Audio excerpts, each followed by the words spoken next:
Hello and good afternoon, I'm Neil Pinkett, the proprietor of Bath Cars, and today's car is the Vauxhall Signum. It's a bit of an odd one, this one. They're like a big Astra, really, elongated Astra with just 4 seats, but very, very comfortable. This is the 2.8 V6 turbo version, automatic, 230 odd brake horsepower, 230 brake with a timing chain based engine, which is derived from a Saab, so you haven't got a cam belt to have to faff around with, so it's timing chain. Very nicely specced up, this Elite, with full black leather, heated seats, sat nav, all electric, everything, bits and bobs, except the seats. Actually, the seats are manual, but it is a V6 turbo. It's the first one I've owned, actually, and I'm very impressed with the drive. It's lovely and smooth and beautifully powerful.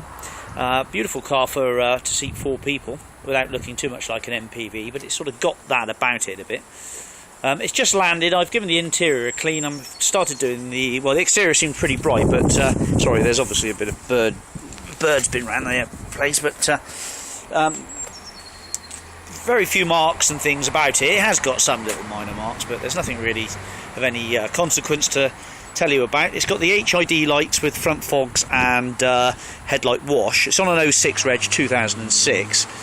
2 keys with it. It's about 4 owners, but you'll see the service history a bit later on. I think one of those was a garage actually as well. The windscreen's good. It's got auto wipers, auto lights on, auto dipping rear view mirror, variable tinted glass running through to a heavier tint towards the back. 18-inch alloy wheels, which are 225/45 R18s. Discs all round. Nice long MOT with it as well. You'll see that a bit later on. And once it's polished up, I think it'll look a beauty. It's not going to be a lot of money, this one. It's been bought well, so it's going to be a valued piece of stock for us. So a lucky customer's going to get themselves a bargain. Right, let's just start with the boot. So, lovely big boot space. These seats fold down at the flip of a handle, and they make a lovely, great big boot. So if you've got bikes and things, or if you look after dogs or whatever, excellent for that. There's a spare wheel and wheel brace and jack all underneath the back there. Some little cubby holes to the side. I don't think they really contain much, just a bit of storage space. Baggage cover is present. That is all there. And I'll just flip that up so you can see what's underneath there. Okay, so yeah, all good. That's relatively clean as well. It's not been too dirtied. High level brake light, rear wash wipe. It's got the GPS antenna there in the back. Let's run around the tyres. So we've got Bridgestone Potenzas. Not too bad in terms of condition. The discs, the pads are actually about a bit better than half worn in the back. In the centre of the tyre there's a good 5mm, but the inner edges have started to feather slightly, so they may need changing soon. That's both sides on the rear. The front there, plenty of meat on that one. In fact, maybe the tyre would benefit from moving from front to rear, actually. That'd probably help. There's a lovely, nice, brand new tyre there, virtually. And again, with this one, about 5mm in the middle, but again, feathered on the inner edge. Just makes it slight rumbling noise when you're driving it. It's not much to worry about, but it certainly would improve the drive, putting some fresh rubber in the back, or maybe just turning them round. Actually, if they're reverse round, that will be fine. Probably directional, so they might need to come off the actual wheels. But that's about it, really. We've got locking wheel nuts in the glove compartment. I'll just show you that, so you know all about that. So there's the locking wheel nuts and all the owner's manuals. Let's go and have a look at the documents of what we got. Right then, welcome to the documents and history section then. So what have we got? We have got an MOT which expires March the 25th, 2014, and shows from 2010 it had 23k on, 2011 it had 42k on, 2012 it had 56, and in March it had 66,000 miles. So that's pretty handy. Okay, well, we got some advisories. Front brake pads wearing thin, near side rear tyre tread wearing low on inner edge, offside rear tyre inner edge, offside front tyre wearing on inner edge. So 3 tyres there on inner edge. V5 shows Deepdale Motor Company is one of the previous keepers. They acquired it in 2009 and sold it on in January 2010. To a private keeper, and it's a Signum Elite V6 Auto, 2.793 cc's, 269 grams per kilometre. 19th of the 5th, 2006 was the registration date. The service history book has got some stamps in it, and that runs from 5,000 miles, 10,000, 15, 23 in 2010, which makes up with the MOT. And I did write in here 61k, which we have a bill for £850. Oh no, that's not the right one. £199. Looks like there's oil and batteries for the remote by the looks of it, fuel filter, that sort of thing. Comes in at £199. Then we've got another bill here, £73, which was a indicator inoperative, so they've traced a fault and found a bulb. That was £74. £138 for brake cleaner, filter element, and for oil. That was 26,000 miles. That corresponds with that stamp in the book. And this one here, some hydraulic oil, transmission oil, investigate cause of power steering fluid leak. So that looks like a bit something to do with the power steering rack. Got another one here, £292. That was for a wheel, so obviously somebody bent a wheel. There's a report for vehicle mileage check, which comes out as no problems, not stolen, not high risk, not financed, etc., etc. MOT for in and out, and some tyre receipts, odd ones here and there, £359, £367. So a pretty decent history actually, and spare key. Let's return back to the car.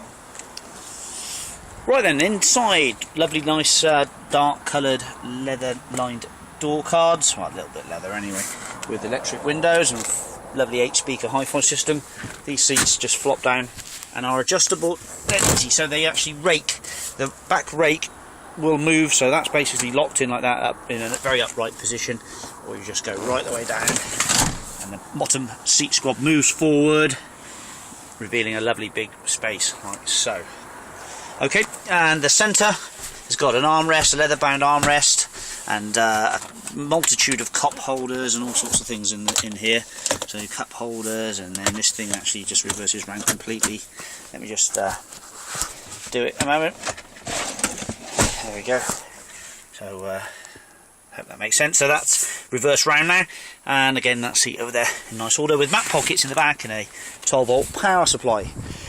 The front seats have got variable heated leather with lumbar support, the pedal rubbers and the footwells in all in nice order, door cards in very nice order as well. Okay, so as I've been through, usual high spec you get, nice smell, beautifully appointed in here actually.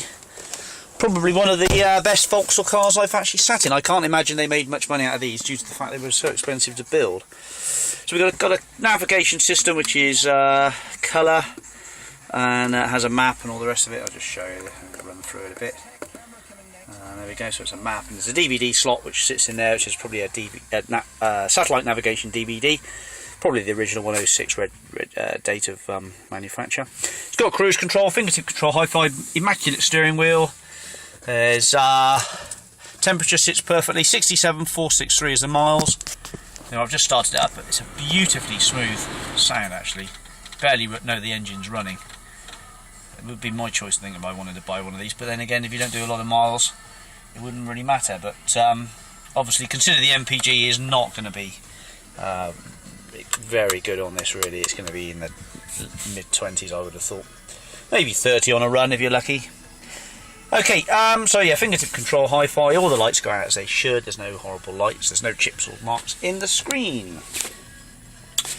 Tiptronic auto gearbox. Aircon blows cold. I know that. I've done about 20 miles in it today, and it drove beautifully. And the auto aircon works fine. Dual zone air conditioning. Pretty straightforward. Oh, electric mirrors. Do they fold in? I don't know if they fold. Looks like they do actually.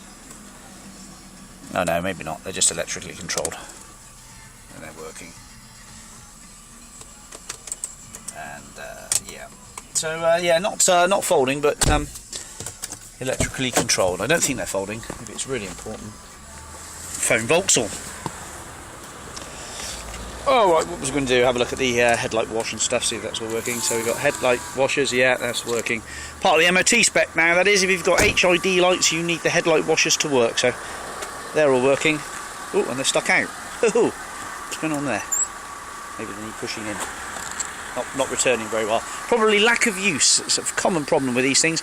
They don't get used enough and they get blocked up and don't work. So they do squirt work. That would pass its MOT fine. The front fogs all work, and the HODs are all working nicely with their own self-adjustment. So Deepdale Motor Company plates front and rear. So they sold the car, I think, in about 2008 was it, or 2010, and they registered it to themselves as well, I assume for just taxation purposes.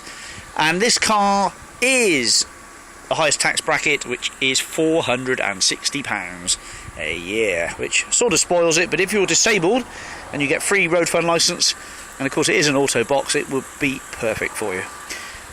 But it's a shame it's such a high taxation class, but that's why they're cheap. It's a lot of car there for not a lot of money. Okay, I'll leave you with that shot. Thanks very much for watching, and we'll speak to you soon. Bye bye.